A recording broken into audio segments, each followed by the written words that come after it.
और उन्होंने पूछा कि what is north Indian mindset, कि हर वीडियो सुपर मूवी से कम नहीं है। तो अमीर होने में और समृद्ध होने में बहुत फर्क है। हाँ, ये शुभ गोस्वामी को ही मैंने रिप्लाई किया था। एक आदमी है, वो वरुण एम के नाम से उसका कमेंट आता है, उसने मेरे दोनों चैनल के वीडियो देखता है। लोग कहते हैं अमीर बन जाएंगे ना तो समृद्धि तो अपने आप आ जाएगी। क्या है समृद्धि?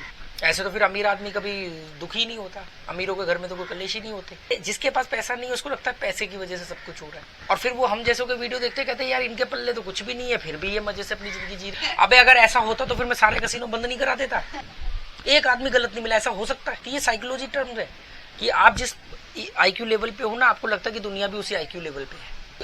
इस टाइप के लोग होते हैं, वो अकेले रहते हैं या रिजर्व रहते हैं। उनको मालूम है यार ये बातें इनके सिर के ऊपर से जाएंगी। कसिनो को कभी भी किसी ट्रिक से नहीं जीता जा सकता। कसिनो में आप सिर्फ सर्वाइव कर सकते हो साइकोलॉजी समझ के। मैं नहीं कह रहा हूँ कि मेरा एक्सपीरियंस बेस्ट एक्सपीरियंस है, पर मेरा इंडिविजुअल एक्सपीरियंस है कि मेरे को मालूम था कि नॉर्थ इंडियन ही ये सवाल पूछ सकते। अगर हम चीनू थे मिंटू दी गड्डी।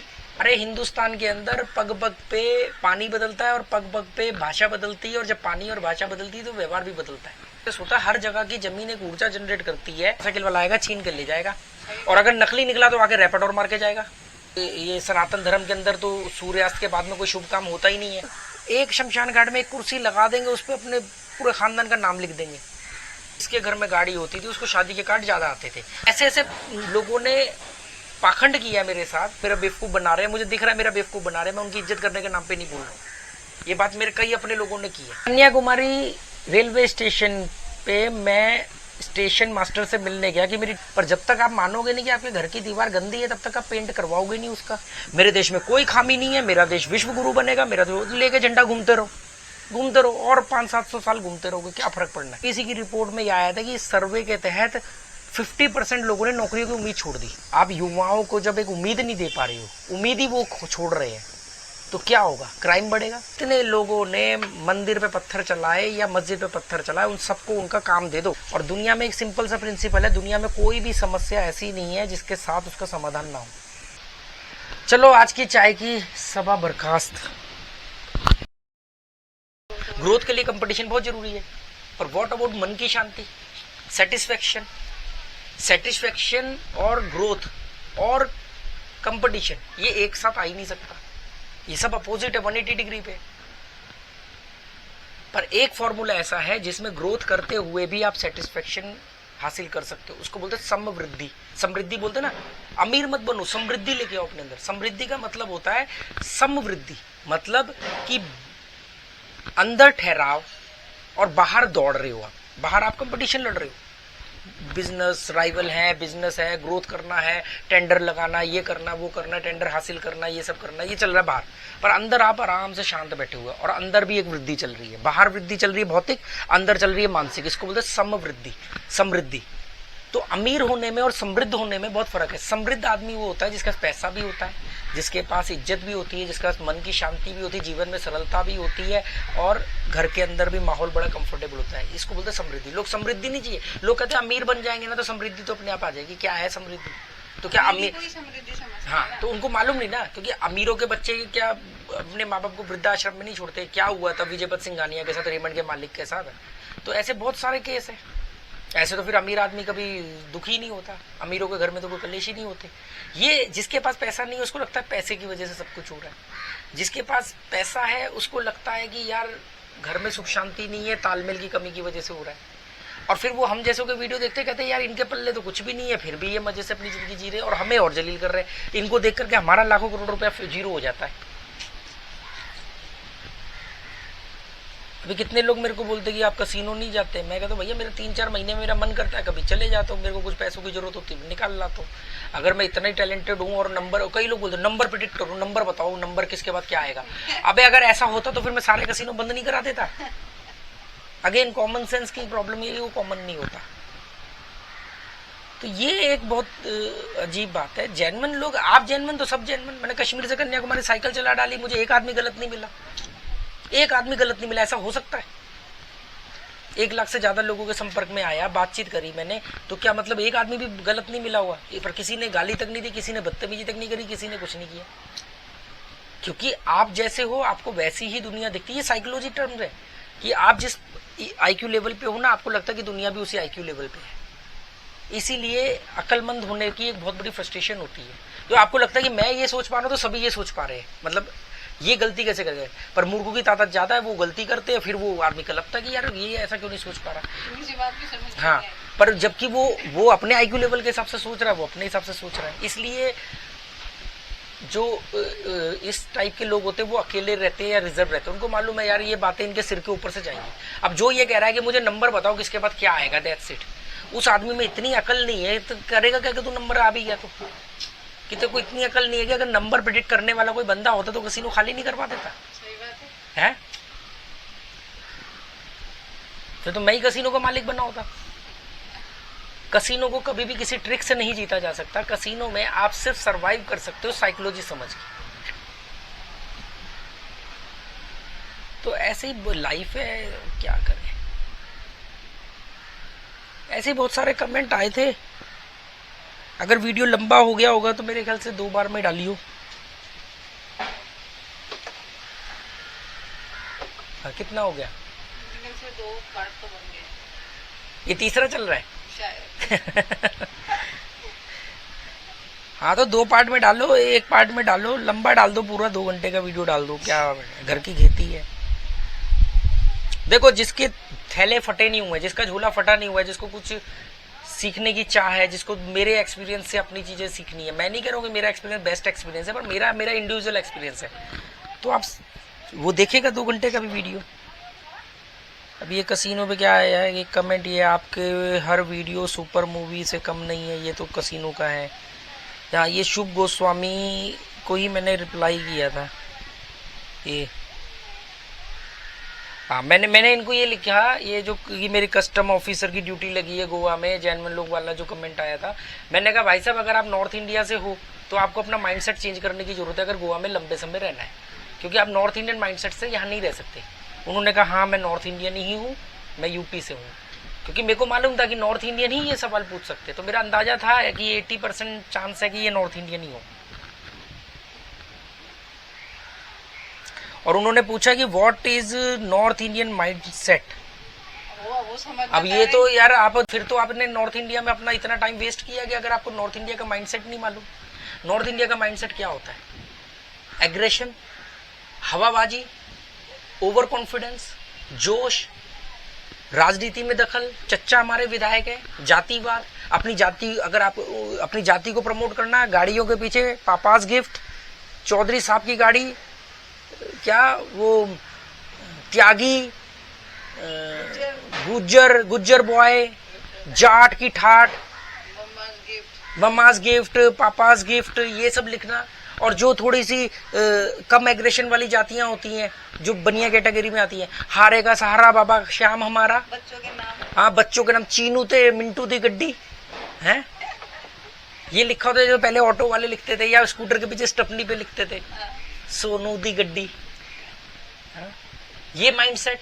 अब अगर आपने नॉर्थ इंडिया में रह के आपको पूछना पड़ रहा है कि माइंडसेट क्या होता है, क्या ये मैं गलत बोल रही है? नहीं होता। और यूपी के, आप तो यूपी से हो, यूपी भी इतना बड़ा कि यूपी के किस पार्ट से हो, पश्चिमी यूपी से हो, पूर्वांचल से हो, कहाँ से हो, वहां पे अलग माइंडसेट चलता है।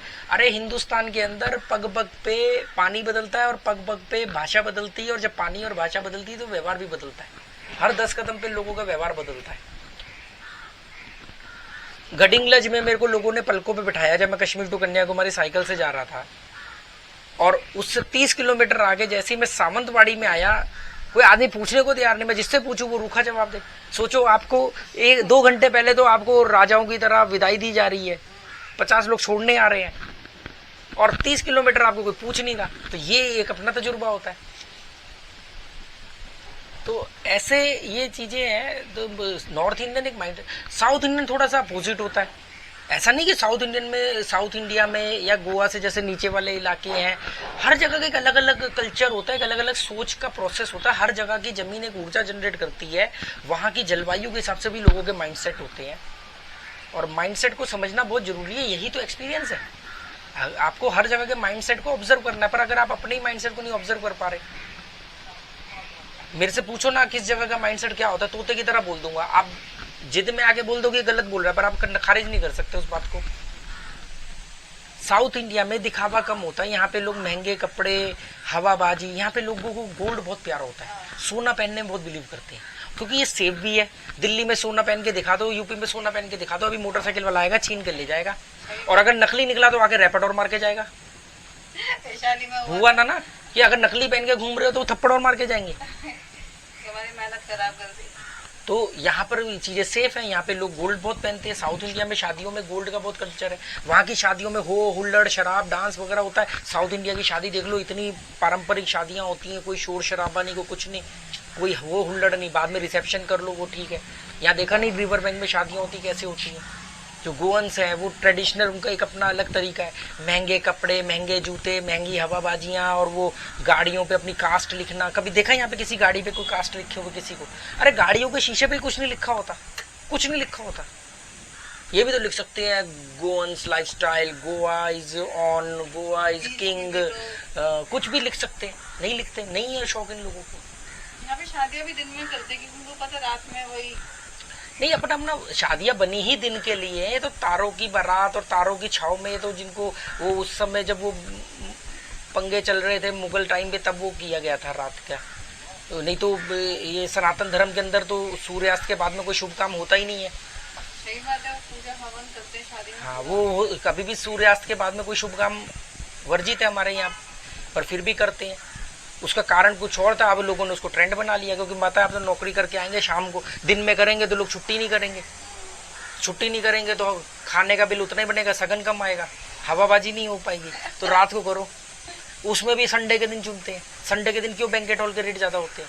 ये सब माइंडसेट है नॉर्थ इंडिया का, ज़्यादा से ज़्यादा भीड़ आए, ज़्यादा से ज़्यादा लोगों में हवाबाजियाँ हों।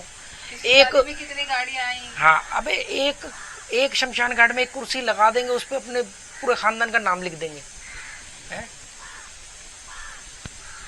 लोग फंक्शनों में उनको बुलाते जो गाड़ी लेके आए कि घर के पास गाड़ियाँ। अब वो जमाना, अब हो सकता है कि गाँव में हो, पर पहले आज से 15-20 साल पहले की बात बता रहा हूँ कि जिसके घर में गाड़ी होती थी उसको शादी के कार्ड ज्यादा आते थे, क्योंकि हर आदमी कहता था कि यार उसको बुलाएंगे, गाड़ी लेके आएगा तो 4 काम गाड़ी से निपट जाएंगे हमारे। दूसरा ये होता था कि भाई यार गाड़ी आएगी तो हमारे भी जरा मोहल्ले में धाक जमेगी कि इनके रिश्तेदार। अब गाड़ी ना जब से EMI वगैरह हो गई है, अब तो हर घर में गाड़ी हो गई, इसलिए ये चीज थोड़ी सी कम हो गई है। नहीं तो मैं बता रहा हूँ ना, जब मैंने सेकेंड हैंड 800 ली थी, आज से 20 साल पहले की बात बता रहा हूँ, मैंने पहली कार सेकेंड हैंड 800 ली थी, ठीक है, 5275 नंबर था उसका, DL2C 5275। और इतनी शादियों में मुझे जाना पड़ा कि लोग बोल रहे आजा आजा, अरे आजा आजा, और ऐसे ऐसे लोगों ने पाखंड किया मेरे साथ कि मुझे घर पे इनवाइट किया, बहुत दिन से आया नहीं, और मैं उनके घर गया हूँ, और फिर शाम को कह रहे अरे हमें करोल बाग जाना, चल तू भी चल शादी में चल। मैं जानता नहीं, मैं बेगानी शादी में उनको ढो करके लेके जा रहा हूँ, वो मेरा बेवकूफ़ बना रहे हैं, मुझे दिख रहा है मेरा बेवकूफ़ बना रहे हैं, मैं उनकी इज्जत करने के नाम पे नहीं बोल रहा हूँ। ये बात मेरे कई अपने लोगों ने की है, जो बड़े मेरे अपने होने का दावा करते हैं, उन्होंने ये काम किया। और कई 1-2 इंसिडेंट तो ऐसे भी हुए कि हमने कहा कि हमारे गाड़ी नहीं है, या गाड़ी सर्विस पे गई है, या गाड़ी नहीं आ सकती, तो उन्होंने कहा ठीक है, फिर तो इनवाइट भी नहीं ढंग से किया। तो ये सारे एक्सपीरियंस हैं, ये नॉर्थ इंडियन माइंडसेट है। यहाँ पे बड़े से बड़ा करोड़पति भी एक्टिवा लेके घूम रहा होता है। शादियों में लोग स्कूटर पे निकल जाते हैं। कन्याकुमारी रेलवे स्टेशन पे मैं स्टेशन मास्टर से मिलने गया कि मेरी टिकट कंफर्म नहीं हो रही है, तो मैंने कहा मैं जाके उनको बोलूंगा कि यार ऐसे ऐसे मेरे को, मैं आया हूँ साइकिल से, मेरे को ऐसे ऐसे जाना, मेरी प्लीज टिकट कंफर्म करवा दो। मैं उनसे मिलने गया तो बाहर एक आदमी खड़ा हो, क्या किससे मिलना है? मैंने कहा स्टेशन मास्टर से मिलना है। कह रहे वो तो अभी है नहीं, क्या काम है बताओ। मैंने उसको नीचे से ऊपर तक देखा, मैंने कहा वो मैं उन्हीं से बात करूंगा। कह रहा नहीं बताओ तो क्या काम है आपका। मैंने कहा ऐसे ऐसे टिकट। कह रहा अच्छा ये तो अभी 4 घंटे पर ट्रेन है, नहीं होगी कंफर्म। मैंने कहा कोई बात नहीं, मैं उनसे बात कर लूंगा। फिर बाद में उन्होंने बोला, वो भाई साहब मुझे मिले, उन्होंने कहा कि ना अपना वो एक स्टेशन मास्टर से भी ऊपर एक पोस्ट होती है जो पूरे स्टेशन का मैनेजर होते हैं, पता नहीं क्या, उनके पास चले जाओ। मैं उनके कमरे में गया, बड़ा सा कमरा देखा, वही आदमी वहाँ बैठा हुआ। मैंने कहा हाँ हाँ, वो पूरे स्टेशन का उन्हीं के पास कंट्रोल था। मैंने उनको बोला अरे मैं तो आपसे बाहर मिला था। मैंने कहा यार वो ऐसे ऐसे टिकट। कह रहा देखो ये तो हो नहीं सकती कंफर्म। मैंने कहा मेरे को एक रात तो कहाँ रुकूंगा मैं, अगली मैंने 2 टिकटें करवाई हुई थी ना, एक तो हमारी 2 दिन बाद की भी थी। मैंने कहा मैं ये 2 दिन कहाँ रुकूंगा। तो मैं कहा ऊपर वो जो AC हट है वो भी खाली है। कह रहे नहीं आप जाके बात करो उनसे। मैंने कहा नहीं मैं कर चुका हूँ। वो कह रहे जगह नहीं है। फिर मैं ऊपर गया तब तक उनका फ़ोन ऊपर जा चुका था और उन्होंने मुझे AC हट दे दी रहने के लिए। तो ये होता है। यहाँ पे कोई और सेम चीज जब मैं दिल्ली में उतरा और जब मैंने अपनी साइकिल लगेज कंपार्टमेंट से निकलवाई तो वहां पर वो बड़े बड़ी हवाबाजी, अरे आप भी, अरे आपको तो बहुत बढ़िया, अच्छा आप भी ब्राह्मण, हम भी ब्राह्मण, ब्राह्मण ब्राह्मण, ये ब्राह्मण वो ब्राह्मण, ये जातिवाद चलता है। इसमें ब्राह्मण ब्राह्मण क्या करेगा? वो उन्होंने मेरे को बहुत कड़ाके की ठंड दी वहां, तो दिल्ली में जब मैं पहुंचा था 5 दिसंबर को पहुंचा था, 5 जनवरी को, तो जनवरी को जब पहुंचा कड़ाके की ठंड थी, उन्होंने मेरे को टमाटो सूप वगैरह पिलाया, आधा घंटा बिठाया, फिर मेरी साइकिल वगैरह लगेज रूम से निकली। तो वहां पर वही एक जगह पे स्टेशन मास्टर इतना पॉइंट टू पॉइंट बात कर रहे हैं और एक वहां पे एक बैठा हुआ बंदा जो मतलब बहुत बड़ी पोस्ट पे नहीं, वो हवाबाजियां करता फिर रहा है। तो ये हवाबाजी, ये एग्रेशन, जानते हो मैं कौन हूँ? जानता है मेरा नाम कौन है? जो मेरा नाम क्या है? जानता है मेरा बाप कौन है? तू मुझे जानता नहीं है अभी, तू मुझे जानता नहीं है अभी। ये सब चलता है वहाँ। गाड़ियों के अंदर हॉकी बेस बैट लेके चलना। यहाँ पे घर इतने बड़े बड़े होते हैं, गाड़ियाँ 3 होंगी मतलब सारी है छुपा, क्योंकि मालूम है रोड पतले हैं तो वही लेके जाते थे। तो ये चीजें हैं। अब इसको अगर आप ये समझो कि ये बेमतलब की चीजें हैं, आप इसको नकार सकते हो, आपकी अपनी चॉइस है, आपको पूरी आजादी है, मुकर जाओ इन बातों से, मत मानो। पर जब तक आप मानोगे नहीं कि आपके घर की दीवार गंदी है, तब तक आप पेंट करवाओगे नहीं उसका। जब तक आप मानोगे नहीं कि आप जहाँ रह रहे हो वहाँ क्या खामियां हैं, उस खामियों को दुरुस्त करने के लिए काम ही नहीं करोगे। मैं मानता हूँ तो मैं ये काम कर रहा हूँ ना, मैं वीडियो के माध्यम से ये काम कर रहा हूँ, बहुत सारे लोग सहमत होते हैं मेरी बात से। एक आदमी है, वो वरुण एम के नाम से उसका कमेंट आता है, उसने मेरे दोनों चैनल के वीडियो देखता है और दोनों चैनल पे नेगेटिव कमेंट करता है, लगातार करता है नेगेटिव कमेंट। मतलब वो दूसरा जो बनाया कि कसीनो के लिए अलग से सेपरेट चैनल बना देगी, कसीनो के वीडियो अभी इस चैनल पे नहीं डालेंगे, उसने वहां पे भी वीडियो देख करके वो नेगेटिव कमेंट करेगा। अब जो ये आदमी जिसका दृष्टिकोण ही नेगेटिव है, मतलब कोई और लॉजिकलेस, एक आदमी बोले ना ये बात आपने झूठ बोली है, यहाँ पे आपकी वीडियो में ये कमी है या आपकी इन्फॉर्मेशन में ये कमी है, वो तो समझ में आता है, वो तो बहुत, हाँ वो बहुत जरूरी है कि नहीं आपने ये बात झूठ बोली है, ये बात ऐसी है, ये तो समझ में आता है, ये तो बहुत जरूरी है आपके लिए। पर सिर्फ आपको क्रिटिसाइज करना है बिना किसी बात के, तो वो ऐसे लोगों पे ना मुझे तरस आता है। ये लोग मानसिक रूप से ना बीमार होते हैं। सोचो इनके आपस के घर वाले इनके साथ क्या है, ये अपने आसपास के लोगों से कितने फ्रस्ट्रेटेड रहते होंगे कि इनको हर जगह खामी दिखती है। कितने लोग बोलते हैं हेल्थ केयर सिस्टम गोवा का कैसा है, ये बताओ, गोवा में लोगों का व्यवहार कैसा है। अरे इतनी बड़ी चेकलिस्ट लेके बैठे हो तो तुम आई क्यों रहे हो गोवा? डॉक्टर ने बोला गोवा आने को, मत आओ मत आओ। अब तुम पहले इतने सारे क्वेश्चन मार्क के साथ, इतने सारे नेगेटिव डर के साथ, इतने सारे काल्पनिक डर के साथ अगर किसी जगह पे रहने जाओगे तो वो जगह तुम्हें वैसे ही नहीं सूट करने वाली। तुम्हें तो हर जगह पे ये दिखेगा हॉस्पिटल कितनी दूर है, हमने आज तक नोटिस नहीं किया, हमें सेरिडोन भी नहीं खरीदनी पड़ी। इसीलिए बोलते हैं हमेशा बड़ा सोचो और सकारात्मक सोचो। पर ऑप्टिमिस्टिक होना बहुत अच्छी बात है, पर ऑप्टिमिस्टिक बायस नहीं होना चाहिए।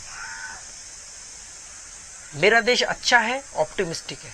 मेरा देश सबसे अच्छा है, ऑप्टिमिस्टिक बायस। मेरा देश में कुछ भी गलत नहीं है, ऑप्टिमिस्टिक बायस। मेरा देश अच्छा है, उसमें बहुत सारी अच्छी बातें हैं, उसमें बहुत सारी खामियां भी है, हम उन खामियों को भी जानते हैं और हम उन खामियों पे काम करेंगे और आने वाले दिनों में उन खामियों को कम करेंगे। ये होता है ऑप्टिमिस्टिक एटीट्यूड। मेरे देश में कोई खामी नहीं है, मेरा देश विश्व गुरु बनेगा, मेरा देश लेके झंडा घूमते रहो और 500-700 साल घूमते रहोगे, क्या फर्क पड़ना है। ऐसे हवा में बातें करने से विश्व गुरु बना जाता है क्या? या एक नेता चौराहे पे खड़े होकर कुछ बोल देता है, लोग ईंट पत्थर लेके चल देते लड़ने, ये विश्व गुरु की पहचान होती है? अभी बीबीसी की एक रिपोर्ट देख रहा था कि उसमें ना पिछले 3 साल में मतलब कई करोड़, मैं फिगर भूल रहा हूँ, कई करोड़ लोगों की नौकरियां गई, मतलब नौकरियां गई और कई लोग जो नए आए नौकरी ढूंढने के लिए उनको नौकरियां मिल नहीं रही। तो बीबीसी की रिपोर्ट में यह आया था कि इस सर्वे के तहत 50% लोगों ने नौकरियों की उम्मीद छोड़ दी कि मतलब अपन अपना ही कुछ ठीली खोमचा लगा लेंगे, कुछ भी काम कर लेंगे, हम नौकरी तो मिलनी नहीं है। मतलब ये सर्वे में ये बात सामने आई कि उम्मीद ही छोड़ दी उन्होंने, और ये देश बनेगा विश्व गुरु। आप युवाओं को जब एक उम्मीद नहीं दे पा रहे हो, उम्मीद ही वो छोड़ रहे हैं, तो क्या होगा? क्राइम बढ़ेगा। जब हर जितने लोगों ने मंदिर पे पत्थर चलाए या मस्जिद पे पत्थर चलाए, उन सबको उनका काम दे दो, 500 रुपए की दिहाड़ी मिल जाए, फिर उनको बोलो 500 रुपए की दिहाड़ी का नुकसान हो जाएगा अगर पत्थर चलाने जाओगे, कहेगा भैया मुझे नहीं जाना, मेरा 500 रुपए का नुकसान होगा। एक चाय वाले को बोलो, जो चाय बेचता है ना सड़क पे, उसको बोलो चल यार भाई चल, तेरा धर्म खतरे पे, चल दूसरे धर्म पे एक ईंट फोड़ा है या नारा लगाया है, वो कहेगा भैया मैं जाऊंगा, मेरे यहाँ पे चाय की पूरी दिहाड़ी खत्म हो जाएगी एक दिन की, मेरे बच्चों की रोटी कैसे चलेगी। मतलब ये कि ये तो उन निकम्मे निठल्ले बेरोजगारों का काम है। तो सबको आप काम दे दो, अपने आप सब कुछ शांत हो जाएगा। इनको मालूम है सबको काम दे देंगे तो हमारी भीड़ खत्म हो जाएगी। भीड़ में आएगा कौन? अब बुड्ढों को लाके, रिटायर को लाके क्या करेंगे? उसे तो ईंट भी नहीं उठेगी। इनको तो चाहिए यंग, और यंग बच्चा तभी आएगा जब उसका अपना काम धंधा नहीं चल रहा होगा। ये सब कड़ी से कड़ी है। सही बात है यार, ये तो बहुत ही। और इससे क्राइम बढ़ेगा। और ये तो ऑप्टिमिस्टिक होना बहुत अच्छी बात है। ऑप्टिमिस्टिक बायस नहीं होना चाहिए। आपको अपनी खामियां, अपने घर की खामियां, अपनी जगह या अपने उनके बारे में बात करना होता है। उनके बारे में बात करके समाधान ढूंढना नेगेटिव नहीं, पॉजिटिव एटीट्यूड होता है। नेगेटिव एटीट्यूड ये होता है कि हमें हर चीज में बुराई ही दिख रही है और समाधान नहीं है। अगर बुराई पहले दिख रही है, ये भी नेगेटिव एटीट्यूड है, पर बुराई दिखने के साथ समाधान भी दिख रहा है, तो ये नेगेटिव, मतलब वो शुद्ध नेगेटिव नहीं माना जाएगा कि चलो ठीक है यार बुराई देख रहा है पर कम से कम सॉल्यूशन तो ढूंढ रहा है। धीरे धीरे उम्मीद बनी हुई है कि हाँ उसको नेगेटिव ना दिखे, उसको हर समस्या के साथ में समाधान दिखने लग जाए। और दुनिया में एक सिंपल सा प्रिंसिपल है, दुनिया में कोई भी समस्या ऐसी नहीं है जिसके साथ उसका समाधान ना हो। समस्या के बगल में ही चिपका हुआ समाधान है। चांद का हम एक ही पहलू देखते हैं, चांद के दूसरी साइड में हमेशा अंधेरा रहता है। और चांद का हम, धरती जितनी मर्जी घूम ले, चांद जितना मर्जी घूम ले, चांद का हम एक ही हिस्सा देख पाते हैं। तो इसका मतलब ये नहीं कि दूसरा है नहीं है, दूसरे पे अंधकार नहीं है।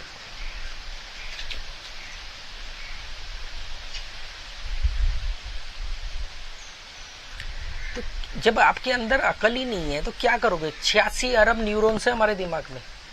दिमाग है। हाँ, 86 अरब न्यूरॉन्स होते हैं। जितने एक गैलेक्सी में तारे हैं, 86 अरब तारे, कहते हैं ना कि गैलेक्सी में 86 अरब तारे हैं, तो 86 अरब न्यूरॉन्स है। वो न्यूरॉन्स फिर वो हमारा दिमाग आपस में कनेक्शन बिठाता है। 1000 अरब तो कनेक्शन है आपस में, जो सूचना एकत्रित करता है, सुनता है, फिर उस पर शब्द, आवाज सुनेगा, आवाज को फिर सुनेगा कि ये आवाज गाना है या क्या है, ऐसे करके वो ट्रांसलेट करना, फिर उस पर आंसू बहना चाहिए या हंसना चाहिए। ये सब 1000 अरब कनेक्शन है जो ये सब चीजों को जोड़ते हैं हमारे दिमाग के अंदर। 86 अरब न्यूरॉन्स है। और अगर उसको लेंथ में नाप लो ना तो धरती से चांद पर जाके वापस आ सकते हो। इतनी लंबी वो जो होती है ना, जो दिमाग में तुम देखते हो पतली पतली तारे घूम रही होती, उसकी लेंथ इतनी है। इतनी लंबी लेंथ हाँ। होती उसकी? पर हम इस दिमाग की कदर नहीं करते। क्या करोगे? अचार डाल रहे हो, अपने धरती पे एक जगह वेस्ट कर रहे हो।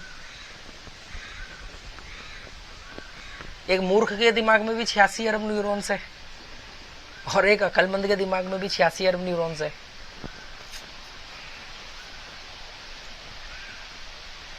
चलो आज की चाय की सभा बर्खास्त।